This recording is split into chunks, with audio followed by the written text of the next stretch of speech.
So I want to dive a little deeper into this biolab thing that you talked about, because you said something right at the end that I think our audience needs to understand.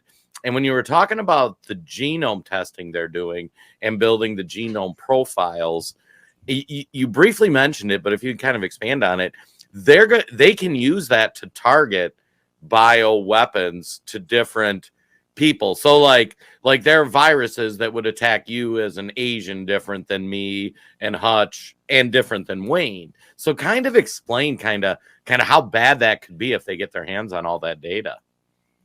Right, Jason. I think that was a great question that needs to be discussed.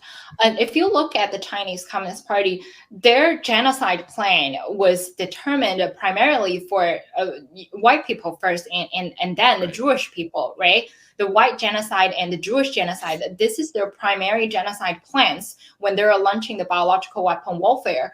And on the other hand, Miles and the whistleblowers movement were the first one to say that the virus was not the purpose of the Chinese Communist Party, but the vaccines are, because they knew that the elites, the military, people who were afraid of losing their lives, who were afraid and lost their beliefs, in front of confronting the COVID-19 pandemic, they were seeking opportunities to seek for cures.